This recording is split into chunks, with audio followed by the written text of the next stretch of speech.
Bismillahir Rahmanir Rahim. Kitabul Birr Sila wal Adaab. The book of Birr, that is treating your parents well, and Sila, joining ties of kinship, and Adaab, that is etiquettes. The first hadith from Abu Hurairah. He says, a man came to the Prophet and asked him, Man ahaqqun nasi bi husni sahabati? Who has most right to my good company? The Prophet said, Ummuk, your mother. Then he asked, Thumma man? Qala, Thumma ummuk. قال ثم من قال ثم أمك قال ثم من قال ثم أبوك.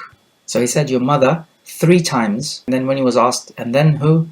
He answered, then your father. This hadith and book is about joining ties of kinship. You join ties of kinship with those who are your relatives, and the closer your relatives, the more right they have of joining ties of kinship, and the further away they are, the less right they have. But basically it is those people who are related to you through your lineage. So that would include your usul, your furu' and the hawashi. What does joining ties of kinship include? Well, this is determined by the customs of the people. But we have to be careful as we say this, because it can be that the customs of the people become so corrupt that cutting off ties of kinship is seen as normal. And this is what you find in many kuffar countries, where you find people just dumping their parents in old people's homes. Let the government look after them.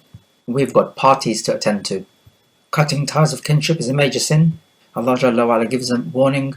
فَهَلْ عَسَيْتُمْ إِن تَوَلَّيْتُمْ أَن تُفْسِدُوا فِي الْأَرْضِ وَتُقَطِّعُوا أَرْحَامَكُمْ أُولَٰئِكَ الَّذِينَ لَعَنَهُمُ اللَّهُ فَأَصَمَّهُمْ وَأَعْمَى أَبْصَارَهُمْ. If you had authority in the land, would you make corruption and cut off ties of kinship? They are the ones whom Allah has cursed and made to be deaf and blind. Deaf and blind does not mean they lose the faculty of hearing and vision. Rather, they lose the ability to hear the truth and to see the truth. And if that is the case, then you may as well just be deaf and blind. Because what purpose does your vision and hearing serve if it cannot guide you to the truth? You have not benefited from it.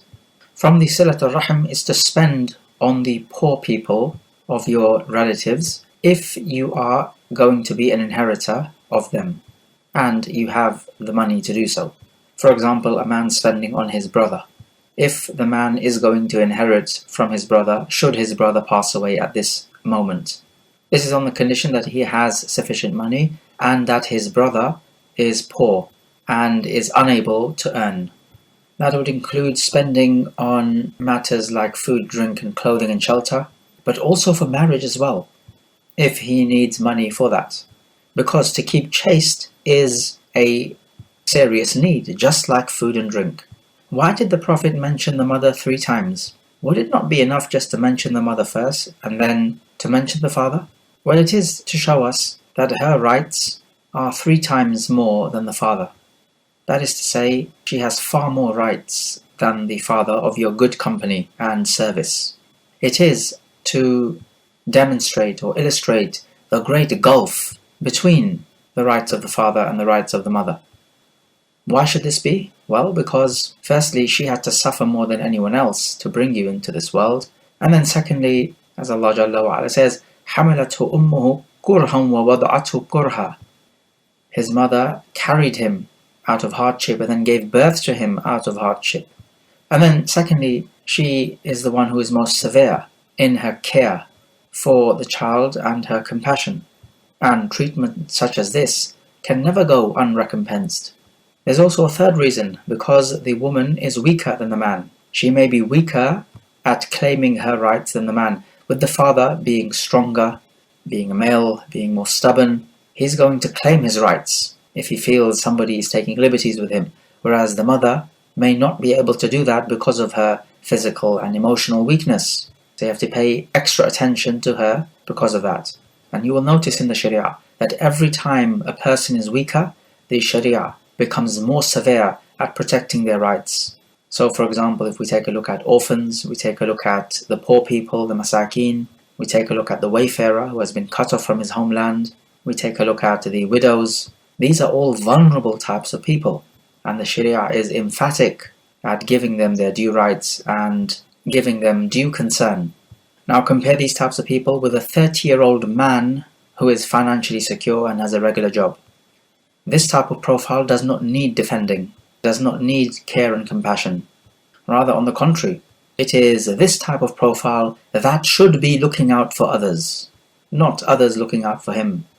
Anyway, it's worth noting that birr of your walidain is not the same as sila, joining ties of kinship. Birr is doing much good to them, not just merely joining ties of kinship. So it is to put yourself in their service, as if you were their servant. That is not the same as merely joining ties of kinship. So joining ties of kinship could be something like speaking to them or visiting them. It could just be speaking over the phone and basically keeping in touch with them and having good relations with them and not breaking up with them. So this would be joining ties of kinship. But this is not good enough with the parents. With the parents you have to be in actual service, as if you were their butler. The next hadith from Abdullah ibn Amr. He says a man came to the Prophet seeking permission to fight, and the Prophet asked him, Ahayyun walidak, are your parents alive? He said yes, and the Prophet said, فَفِيهِمَا فَجَاهِدْ, then strive in their way. So again, notice in this hadith what he says, فَفِيهِمَا فَجَاهِدْ, make jihad for them. Now that is not the same as simply keeping ties of relationship with them, that is, to be on good terms with them. No, when you make jihad or strive in someone's ways, more than just keeping on good terms with them, it is actually serving them as if you were their servant. Like we said before, we take from the narration that if you're going to fight in the way of Allah, then you seek permission from the authority, either the Khalifa or his deputy. You do not just take the matter into your own hands and set off with the army, or even worse, make your own group and set off. No, you have to go through the proper channels, because anything other than that would be chaos and anarchy, like what you see in this day and age. The evidence is, as we find in this hadith, the man comes and seeks permission, isti'adhan, seeks permission from the Prophet. And it could be that if you do not seek permission, then you're not fit for the army, and you're fighting, and you may end up being a liability rather than an asset. We can also take from the hadith that the Prophet does not know the unseen, because he asks the man, are your parents alive? But then one wonders, why did the Prophet ask him, are your parents alive? Most people's parents you would expect to be alive, especially if he is a young man. And if a person wants to fight in the way of Allah, why would you want to stop him? So this is a question that we have to ask. Why did the Prophet ask this man, are your parents alive? And then when he found out they were alive, he told him to strive in their way. Why would he discourage this man from fighting in the way of Allah? Well, it appears to us that perhaps the Prophet felt that this man is not fit to fight, and that his services and his effort can be used more wisely elsewhere. In a similar way to how the Prophet told Aisha radiallahu anha, when she asked about jihad for women, he told her that you also have to perform a jihad in which there is no fighting, that is the Hajj and the Umrah, because women are not fit to fight. Otherwise, if a strong, brave person comes and asks permission to fight, then you let him fight. You do not need to ask any other questions. Here's a question: which one do you give precedence to, serving your parents or going out to fight? Well, if serving your parents is a fard ayn upon you, that is to say, there is no one else who can serve your parents, maybe they're elderly or disabled, and no one else to serve them except you, and serving them is a fard ayn upon you, whereas jihad is a fard kifaya. That's the asl for jihad, and a fard ayn takes precedence over the kifaya. As for if there is someone else, let's say siblings, who can look after your parents, then looking after your parents here is not fard ayn upon you, rather it is fard kifaya upon all of you siblings. Someone amongst you siblings should be looking after them and serving them. If that is the case, then you look at what will be more beneficial, and you weigh out the pros and cons. However, even if your parents are disabled, let's say, or elderly, jihad can still take precedence if you are in the ranks and you meet the enemy, because then you are not allowed to turn away. يا أيها الذين آمنوا إذا لقيتم الذين كفروا زحفا فلا تولوهم الأدبار. O you who believe, when you march out and meet the enemies, then do not turn your backs to them. So this is one instance. There can be another instance in which the army needs you for a particular task which only you can perform. In that case, you give precedence to the jihad over the service of your parents, because here your services are needed for the whole community, and the whole community is more important than your parents. Also, what supports this idea that Birrul Walidain takes precedence over jihad is the report of Ibn Mas'ud that he asked the Prophet which action is most virtuous or most beloved to Allah. he said, as-salatu ala waqtiha, prayer on its proper time, meaning its early time. He said, thumma ayyu, then which one? He said, birrul walidain, treating your parents well. And then he said, thumma ayyu, then which one? And he said, al-jihadu fi sabilillah, fighting in the way of Allah. So he gives precedence to birrul walidain over the jihad. Because birrul walidain only you can do, whereas jihad is fardu kifaya. There are many other people who can undertake that task. We also learn from the hadith how the Sharia is intent on joining the family together and for people to be kind to their parents and in service to them. This is what holds the family together, as opposed to the family of the kuffar. And nowadays, it's not even a family, it's just people fornicating and having children outside wedlock. Half of these births are illegitimate children, and then they pretend that this is just a family and that you don't need to get married to have a family. These people are no different to animals. The next chapter about giving precedence to treating your parents well over the optional salah. This is a long narration by Abu Hurairah. He says a man called Jurayj was devoted to ibadah in his place of prayer. His mother called him whilst he was absorbed in his salah, and he did not respond to the mother. He chose to continue on praying. His mother became infuriated and made dua to Allah, "O Allah, do not bring him death until he has seen the prostitutes." So it so happened afterwards that a prostitute from the village came. This prostitute tried to seduce him, but Jurayj paid no attention. So she came to a shepherd who lived near the temple, committed zina with him, and she bore him a child. When she was asked, "Whose child is this?" she said that this is from Jurayj. The people became infuriated. They demolished his place of prayer and began to beat him. They told him, "You have committed fornication with this prostitute who has given birth to this child." He asked, "Where is the child?" They brought the child to him. He told them, "Leave me so I can offer thee salah." When he finished his salah, he came to the child, struck the belly of the child, and said, "Ya ghulam, man abuk?" "O boy, who is your father?" And miraculously, the child in the cradle spoke and gave the name of the shepherd. The people turned towards Jurayj and kissed him and began to wipe him or stroke him. They said, "We will build back your place of prayer in gold." But Jurayj said, "No, return it from mud like it used to be." And so they did so. The Prophet goes on to talk about another instance in which a child spoke from the cradle. He says that a woman was breastfeeding her child. There passed by a man dressed in fine garment, riding on an animal, and the mother said, "O Allah, make my child like this man." Miraculously, the baby stopped breastfeeding and spoke. And he said, "O Allah, do not make me like him." Then he returned to breastfeeding. Abu Hurairah says, "It's as if I could see the Prophet demonstrating how the child was breastfeeding by putting his finger in his mouth." And so after that, what happened? Some people passed by dragging a girl who was being beaten. They were accusing her. They were saying, "You have committed adultery. You have committed theft." Whereas the girl was shouting, "Hasbi Allahu wa ni'mal wakil." Allah is sufficient for me, and He is the best one to dispose of my affairs. The mother said, "O Allah, do not make my child like this girl." And to that, miraculously, the child left the breast and said, "O Allah, do make me like her." The mother asked the child about why he disagreed with her on both occasions, and the child again miraculously replied, "That man was a tyrant.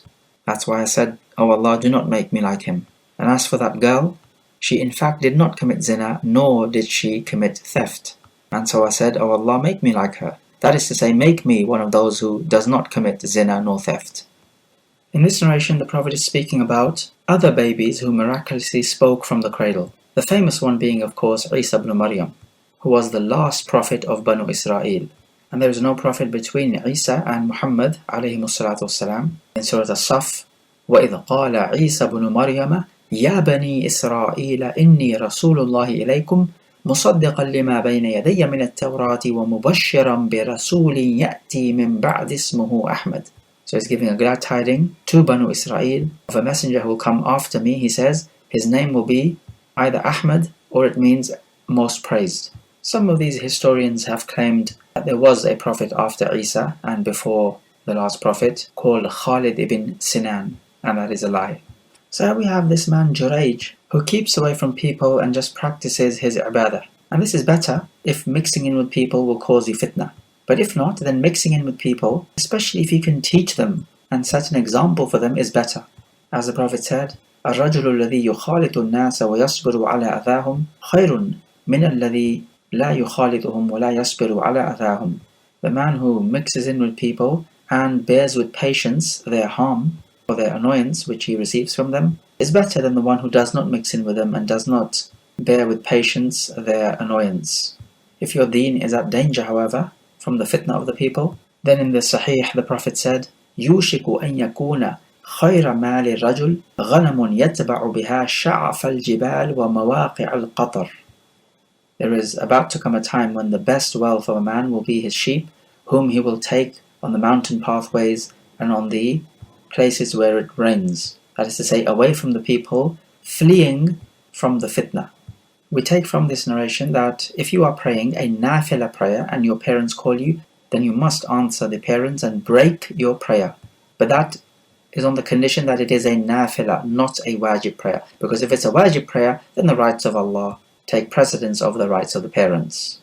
If you are unable to break your prayer because it is wajib, you can still give the caller an indication that you are praying, such as, for example, recite out aloud whatever you're reciting, and that will give him or her the indication. Are you ever allowed to break a wajib prayer? The answer is yes, in a case of a necessity, such as you fear for the life of someone, or maybe a disabled person having difficulty. We take from the narration that anger can make you say extraordinary things. Just look how the mother makes dua to Allah to make her son see the face of prostitutes. That is to say, make him be tempted by prostitutes. Why would a mother ever make such a dua against her own son? Clearly she was infuriated, because this truly is an incredible dua. And what is scary here is that her dua was answered. That is more like a curse really than a dua, but it was answered. Her curse manifested, which teaches us an imperative lesson not to disobey parents so as to make them so angry that they might even end up making dua against you. It can happen, because when you're so infuriated, there are no limits as to what you can say. And a dua of a mother or a father is likely to be answered if they feel that they have been wronged and you have not given them their due rights. What we also take from this hadith is a vital lesson that if you keep Allah Jalla wa'ala in mind during all times, just as this man Jurayj used to do, then when you are in difficulty, Allah Jalla wa'ala will deliver you. And this is exactly what happened. This miraculous event, he made his salah and asked the child, "Who is your father?" And miraculously the baby spoke. So look how Allah Jalla wa'ala delivered him from the fitna, because Jurayj himself used to always remember Allah Jalla wa'ala. But as for if you forget Allah, then Allah Jalla wa'ala will forget you. That is to say, leave you in the lurch, just as He is going to do with the kuffar on Yawm al-Qiyamah. وَقِيلَ الْيَوْمَ نَنْسَاكُمْ كَمَا نَسِيتُمْ لِقَاءَ يَوْمِكُمْ هَذَا وَمَأْوَاكُمُ النَّارُ وَمَا لَكُمْ مِنْ نَاصِرِينَ. It will be said, today we have forgotten you, just like you forgot the meeting of this day of yours, and your dwelling place will be the fire, and you will have no helper. Some ulama have used this hadith to prove that the child of zina is to be attributed to the fornicating father. This is a minority opinion, but an opinion nevertheless. Most scholars say that the child of a zina is not attributed to the father. A middle ground to this would be that if the woman gives birth to a child from zina and she is already married, then this child is attributed to her husband, no doubt about that. But if she gives birth to a child and there is no valid husband of hers, and the fornicating father claims that he wants to have this child and that he is the father, then the child is attributed to him. And that this would be better than for this child to have no lineage. We also find the immense patience and forbearance of this man Jurayj, in that he did not ask him to rebuild this place of prayer in gold, but rather from mud like it used to be. So we see that he was a humble man and did not want the gold and glamour and glitter of this world. And then we have the other example of a child speaking. Notice how the girl being accused of zina and sariqah says, "Hasbi Allah wa ni'mal wakil." This is said when you feel a matter is out of your control during a time of calamity or oppression, such as what this girl was going through. And both of these examples in the hadith are a demonstration of the qudra of Allah Jalla wa Ala. However, we ask the question, were these 3 babies the only 3 to speak from the cradle, meaning Isa alayhi salam and these 2 other babies in the narration? The answer is no. We also have another baby from the story of the Ukhdud, the trench, who spoke to his mother to jump into the fire, for you are on the truth. So there could be other babies as well who spoke from the cradle, by the permission of Allah Jalla wa Ala. The next chapter, about the one who has old parents and does not enter Jannah. From Abu Hurairah, the Prophet said, رغم أنف ثم رغم أنف ثم رغم أنف قيل من يا رسول الله قال من أدرك أبويه عند الكبر أحدهما أو كليهما فلم يدخل الجنة. May he be humiliated, may he be humiliated, may he be humiliated. They asked, whom, O Messenger of Allah? The Prophet said, the one who catches his parents in old age, either one of them or both of them, and still does not enter Jannah. And the reason for this is because when your parents reach old age, they require your service evermore. And if you do that, that is to say, spend your time in their service, it will be an easy route to Jannah. But if you do not undertake this task, you are missing out on an easy route to Jannah. So how is it that the route to Jannah has been made so easy for you, and yet you still did not take it? At least you may have had an argument if the route to Jannah was too difficult or above your ability. But here in this scenario, you have no excuse. It's an easy route to Jannah, and still you did not take it. There's no excuse. May you be humiliated. So we take the lesson from the narration to take extra care of being in service to your parents when they have reached old age. The next chapter, keeping ties of kinship with the friends of your father or mother. Ibn Dinar reports that a man from the Bedouins met Abdullah ibn Umar on the way to Makkah. Abdullah greeted this man, this Bedouin man, and mounted him on his riding animal, and also gave him his own turban. So Ibn Umar gave him his own turban. Ibn Dinar commented, may Allah rectify you. These are Bedouins. They will be satisfied even with small things. So that is to say, why are you treating him as if he is some sort of royalty? You can just give him little gifts and he will be happy. You do not need to treat him as you are treating him in such a grand style. To which Ibn Umar replied, the father of this man was loved dearly by Umar ibn al-Khattab, and I heard the Prophet say, Inna abarra al-birri silatul waladi ahla wuddi abi. The finest act of birr to your parents is that a son should keep good relations with those who are loved by his father. Just take note of this amazing hadith. Treating your parents well does not just stop at treating your parents well. Rather, ponder over the ripple effects. Treating your parents well also includes treating the friends of your parents well, and those who are beloved to your parents, just as Ibn Umar is doing to this Bedouin here, whose father was loved by Umar ibn al-Khattab. Did we not find in the Fadaail book that the Prophet would send meat to even the friends of Khadija, because those friends were beloved to Khadija, and because of that virtue the Prophet would treat them well. That is similar to this hadith. You are to treat well even the friends of your parents and all those who are beloved to your parents. It is part of your birr, or doing righteous works to your parents. It is part of that you should treat those people well too. So just ponder over the ripple effects of birrul walidain. The next chapter about the tafseer of birr and ithm. Nawas ibn Salmaan al-Ansari reports. He says, I asked the Prophet about birr and ithm. Birr meaning righteousness and ithm meaning sin. And the Prophet replied, Al-birru husnul khuluq, wal-ithmu ma haqa fi sadrik, wa karihta an yattali'a alayhi an-nas. Birr, righteousness, is good character. And ithm, translates as sin, is that which wavers in your chest, and you hate that other people should get to know about it. So note where he says husnul khuluq, good character. This could be of 2 types. Good character towards other people, that is how you treat them, how you physically behave towards them, how you speak to them, and how you react to them. And the second type of good character is your relations with Allah Jalla wa Ala, namely His ibadah, obeying Allah and refraining from that which He has forbidden you, and generally showing integrity to Allah Jalla wa Ala. That is to say, you do not just pick and choose from the Sharia those aspects you want to practice and leave others. That is closer to the character of the munafiq than the mu'min.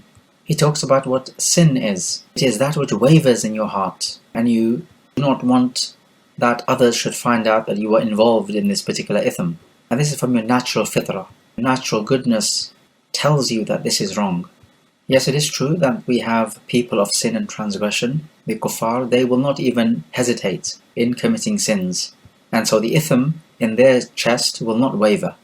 أَفَمَنْ زُيِّنَ لَهُ سُوءُ عَمَلِهِ فَرَآهُ حَسَنًا, like the one whose evil actions are made fair-seeming to him, so he sees them as a good deed. So yes, there are those people whose hearts have been metamorphosized. They see the evil as good and the good as the evil. And this is a clear sign that their hearts have been sealed. When it comes to this matter of hesitation, then yes, hesitation in sin, that's a good sign. It's a sign that you have a heart which is alive, which has goodness in it. However, there could be an evil type of hesitation. Hesitation in matters which are permissible, or perhaps hesitation in thinking that you've broken your wudu where you have not. Or for example, hesitating, have I made my wudu correctly, or did I miss out washing a small section? Things of that nature, if they become commonplace, then this type of hesitation is no good. Rather, this is wasawis, if it becomes commonplace. And these whispers of the shaitan must not be entertained in your mind. That is, do not pay any attention to them. Let it also be known that just in the same way you're not allowed to travel out on a military expedition, so too you are not allowed to travel out for any other reason if your parents need you. Also from the story of Jurayj, we find karamat happening to the mu'mineen. And this is from the good news of this world, that the mu'mineen are given. Also, if a daughter is born to a man through zina, would this man be allowed to marry her when this daughter of his grows up? Well, you're not allowed to marry your daughter, obviously. But if we say that she is not your daughter shar'an, then it appears you would be allowed to marry her. And some scholars have said this. But most scholars say you're not allowed to marry a daughter of yours, that is a biological daughter of yours, through zina. And this is to be on the safe side, even though she is not shar'an your daughter. And therefore they would not allow inheritance, and that she does not take her name after you. And even though this sounds like having your cake and eating it, so it's slightly unfair, but it is to be on the safe side. And she is definitely biologically your daughter. However, if a man commits zina with a woman, is that man allowed to marry that woman's mother or that woman's sister? The answer here is yes, because zina is not like marriage. The next chapter about joining ties of kinship and the prohibition of cutting them off. From Abu Hurairah, the Prophet said, إِنَّ اللَّهَ خَلَقَ الْخَلْقَ حَتَّى إِذَا فَرَغَ مِنْهُمْ قَامَتَ الرَّحِمْ فَقَالَتْ هَذَا مَقَامُ الْعَائِذِ مِنَ الْقَطِيعَةِ. When Allah created and finished creating the creation, the womb stood up and said, this is the place of the one who seeks refuge from the one who will cut off ties of kinship, meaning ties of the womb. To which Allah said, قَالَ نَعَمْ أَمَا تَرْضَيْنَ أَنْ أَصِلَ مَنْ وَصَلَكَ وَأَقْطَعَ مَنْ قَطَعَكَ قَالَتْ بَلَى قَالَ فَذَاكَ لَكِ. Allah says, yes. Will you not be pleased then that I will keep good relations with the one who keeps good relations with you, and I will cut off relations with the one who cuts off relations from you? And she said, yes. So then Allah says, that is for you. And then the Prophet said, recite then if you wish, فَهَلْ عَسَيْتُمْ إِن تَوَلَّيْتُمْ أَن تُفْسِدُوا فِي الْأَرْضِ وَتُقَطِّعُوا أَرْحَامَكُمْ أُولَٰئِكَ الَّذِينَ لَعَنَهُمُ اللَّهُ فَأَصَمَّهُمْ وَأَعْمَى أَبْصَارَهُمْ. These are the ayat in Surah Muhammad about the ones cutting off ties of kinship and spreading corruption in the earth, being cursed and becoming deaf and blind. So we may take from this that Allah joins relations and cuts off relations as well. But what are the effects of this? Well, when He joins relations with you, the effects of that is that He is doing good to you. And when He cuts off relations with you, He is depriving you of the blessings and ni'mah. Also, a question is, which type of relatives do we join ties of kinship with? Some said all your relatives who are related to you, meaning all your family members, close ones and further away. Some said, no, only those who are your mahram, or close enough to be your mahram. So that would not include your cousins, because your cousins are not mahram. But the better opinion is all your relatives have the right that you join ties of kinship with them. It's just that they are not equal. Those closely related to you have more right, and those related to you further away have less right. But they all have this right of as-Sila. Do we not see in the chapter of the Fadila of the people of Egypt that the Prophet said that they have dhimma and rahima? So the word rahim is used. They are related to the Arab through Hajar, even though it's a long distance relationship. Also in the chapter, Jubayr ibn Mut'im reports that the Prophet said, لا يدخل الجنة قاطع الرحم. The one who cuts off ties of kinship will not enter Jannah. We learn from the narration that cutting off ties of kinship is a major sin, because the warning that the one who does that will not enter Jannah. We also learn of the poetic justice that the one who cuts off ties of kinship, so does not keep good relations with his family members, then Allah will not keep good relations with him. So there are three phases. Either you keep ties of kinship, which is to have good relations with your family members. Or the second category is that you do not keep ties of relations with them. And the third category is that you do evil to them, or that you harm them. The latter two categories are haram, and the first category is wajib. Not merely recommended, rather wajib. In al-Bukhari, the Prophet said, لَيْسَ الْوَاصِلُ بِالْمُكَافِئِ إِنَّمَا الْوَاصِلُ هُوَ الَّذِي إِذَا قُطِعَتْ رَحِمُهُ وَصَلَهَا. The wasil, the one who joins ties of kinship, is not the one who just repays the favor. That is to say, somebody does good to you, so you do good to them back. The Prophet says, no, rather, the wasil, the one who keeps ties of kinship, is the one who, if others break off ties of kinship with him, he joins them. So, if you have the attitude which says, look, I'll keep good relations with them, if only they keep good relations with me, you are not a wasil, one who joins ties of kinship. Rather, the wasil is the one who keeps good relations with his family members, even if they do not keep relations with him, or cut off relations and communication with him. So if you say something like, well, they're not talking to me, so I will not talk to them, no, you are not a wasil. As for if you are a mukafi, that is, you pay them back in the same way they treat you, then you're treating them no differently to just any other person who is not a relative of yours, because if a person who is not a relative of yours treats you badly, you would tend to treat him badly, tit for tat. And if he does good to you, then you will do good to him. That's how normally people work. But this is between non-family members. As for family members, they have extra rights over you, so that even if they mistreat you, for you to be a wasil, you need to treat them well. So if you say something like, if they do not visit me, I will not visit them. Or if they do not give a gift to me, I will not give a gift to them. Or if they do not visit me when I'm ill, I will not visit them when they are ill. This type of attitude is not the attitude of a wasil, the one who makes sila, that is to say, joins ties of kinship. The Khawarij would take a hadith like these and say that the one who commits major sin is a kafir, because the one who cuts off ties of kinship will not enter Jannah. Well, that has to mean he's a kafir.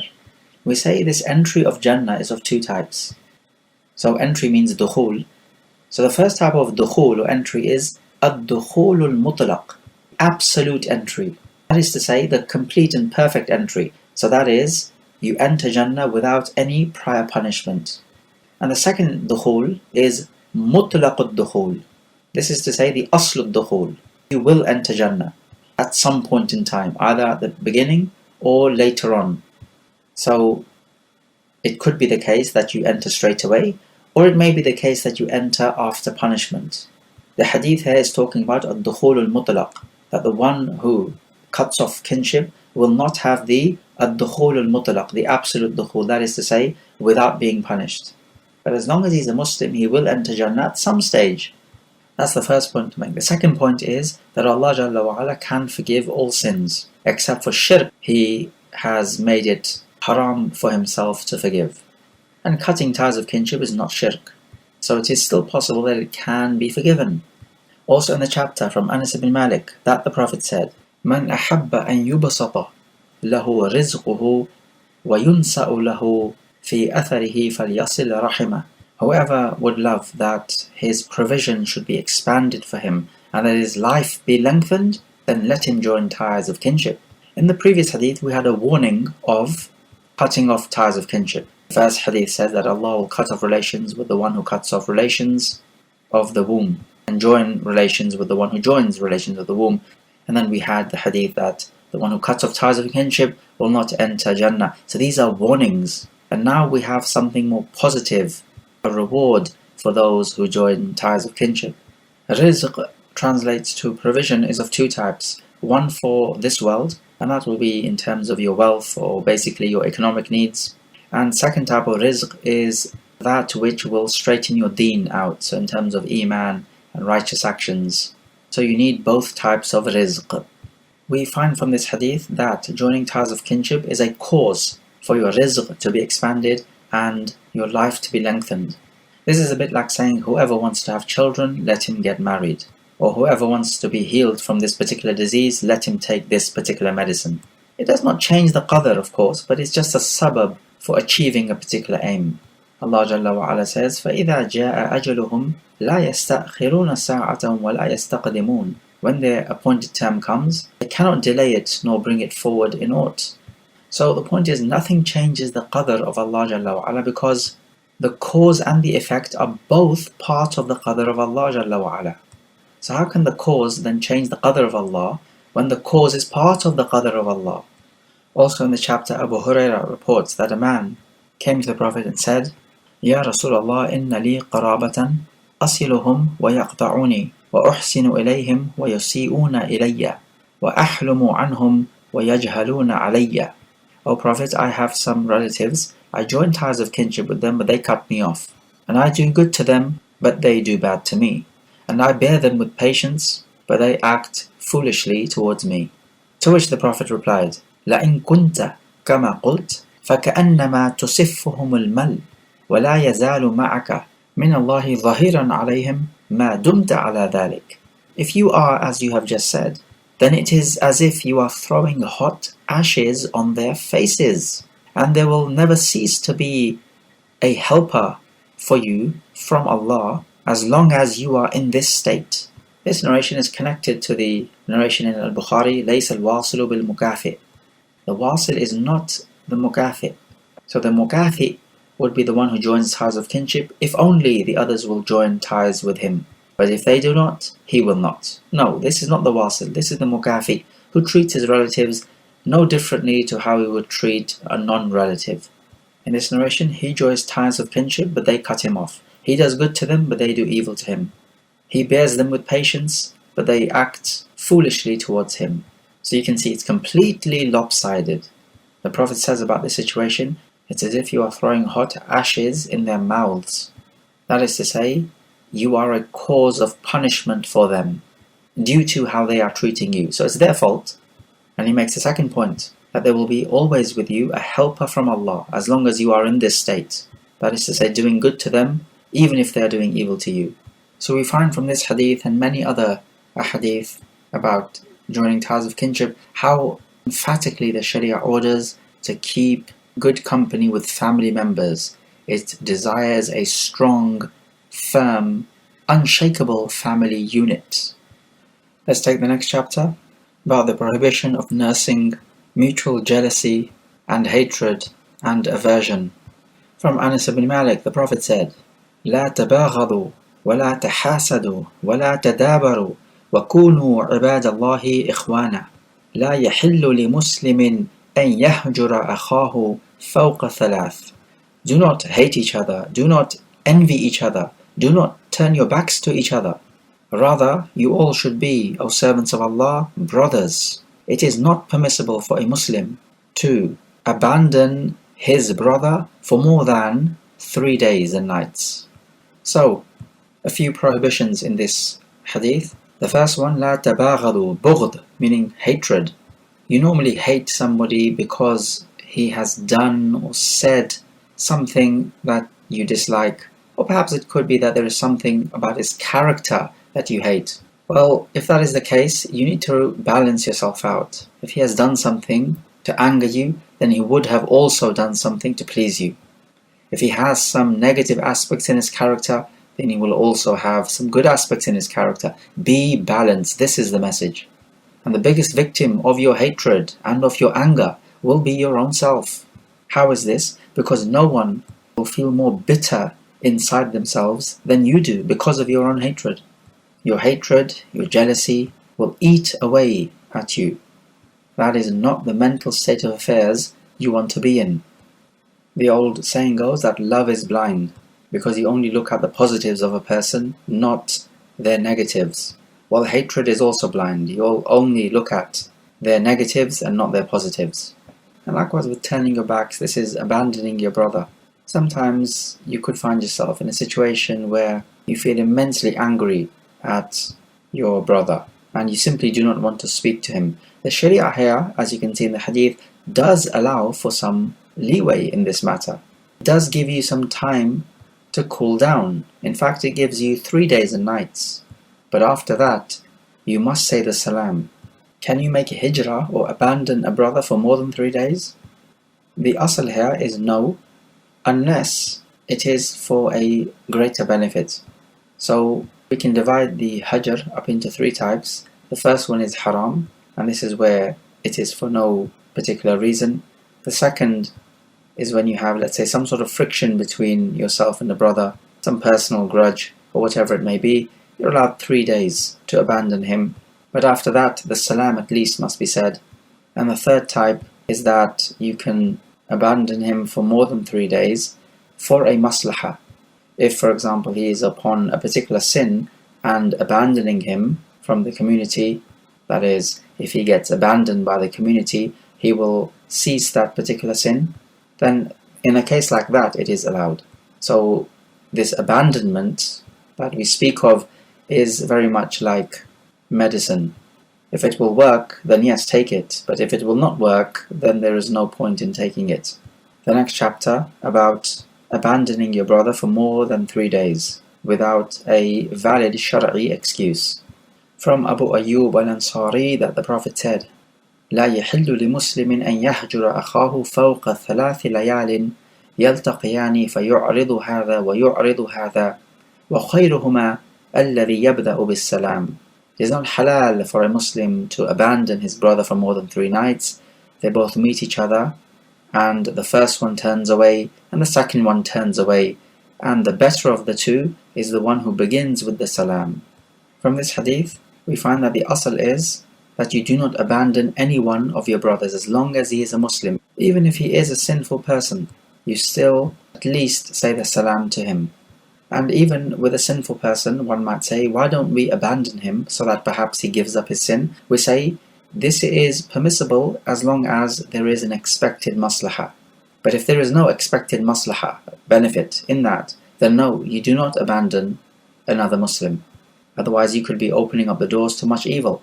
Every time a person deems his brother to be upon sin, he just abandons him. Well, in that case, people are going to be abandoning each other left, right and center, and no one will say salam to each other.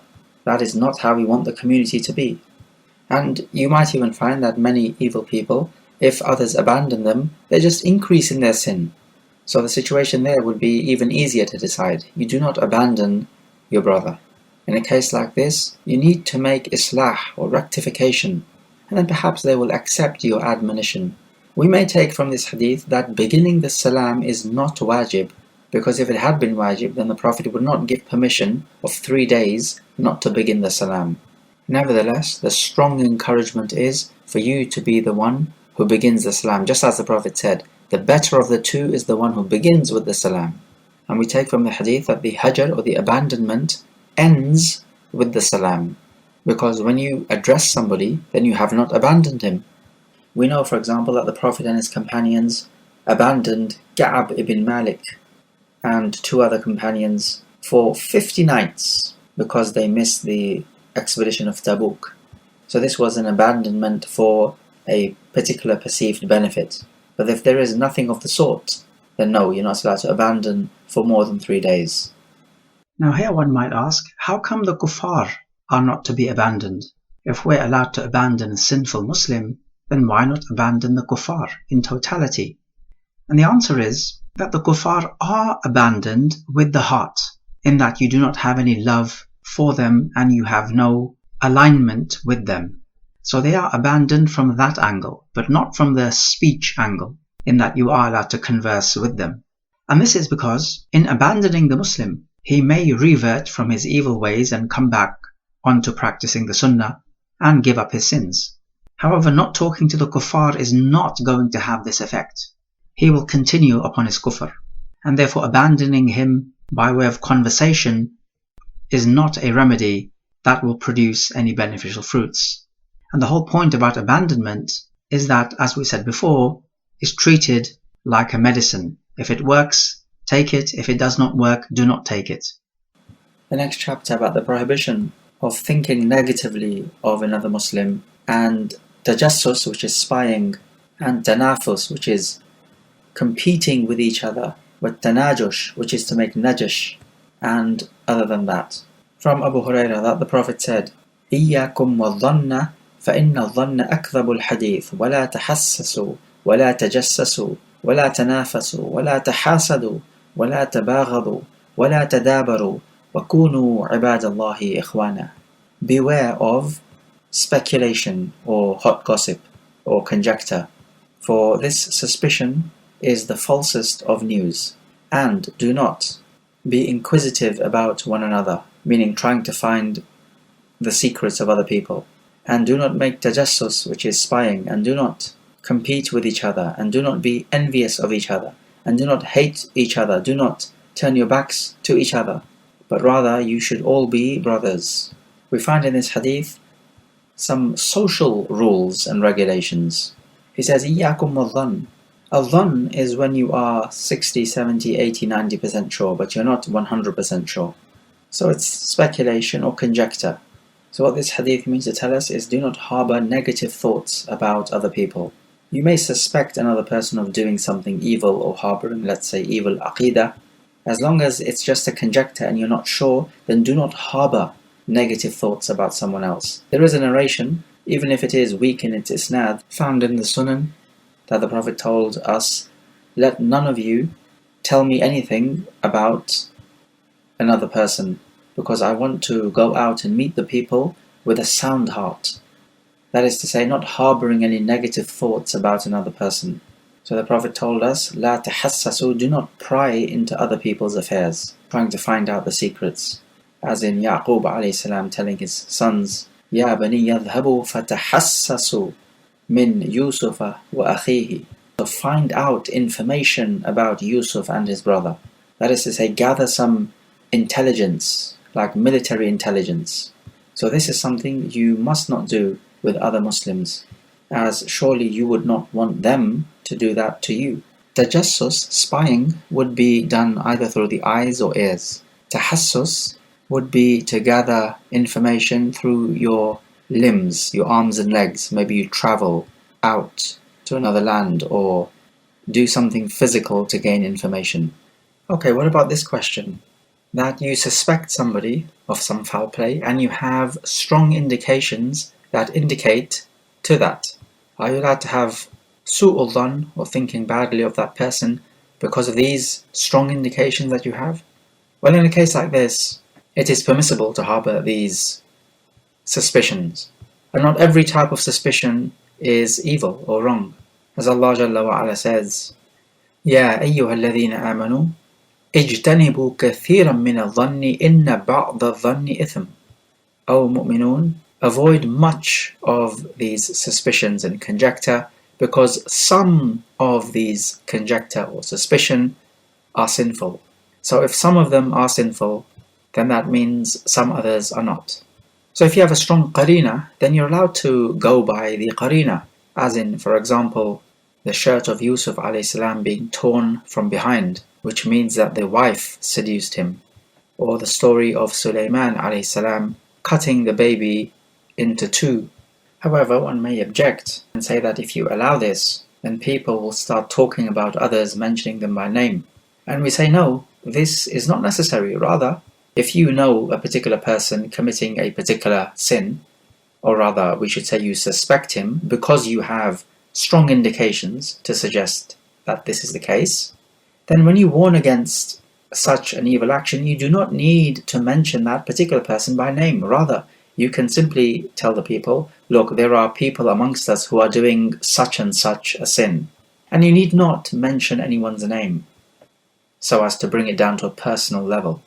As for the tabaghud, the mutual hatred, then we have commented on this before, but just to add something here, we need to avoid any means that will lead to mutual hatred, such as drinking khamr and gambling, because these are the means by which shaitan incites enmity and hatred. But also there are other matters like backbiting and namima, which is speech that sows discord, selling against the sale of your brother, proposing against the proposal of your brother, and so on. And the second phase is, if hatred does enter your heart, then, like we said before, you need to balance out your mentality. There's a part of your brother that you hate, there will be another part that you love. Balance yourself out, and do not go to extremes. As for the tahasud, this is mutual envy. Now, Shaykh al-Islam Ibn Taymiyyah says that hasad is disliking that another person should enjoy a particular ni'mah.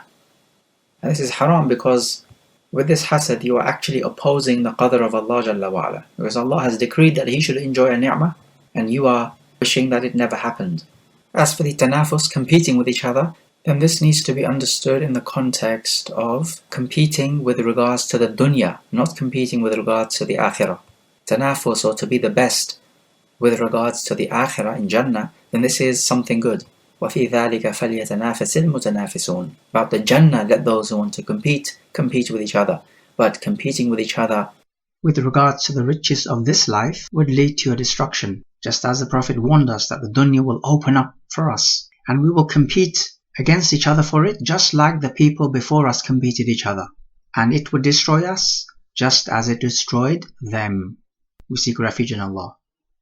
Okay, let's take some review questions. So question number 1. We said that hajar, abandoning a person, is of 3 types. Recall them and the details therein. Question number 2. The one who breaks ties of kinship will not enter Jannah, we have learnt.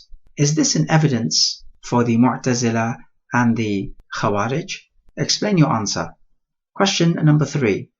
We talked about joining ties of kinship, and these are to your family members. Who is included in your family members? Meaning, where is the limit, if there is one? Give the evidence for your answer.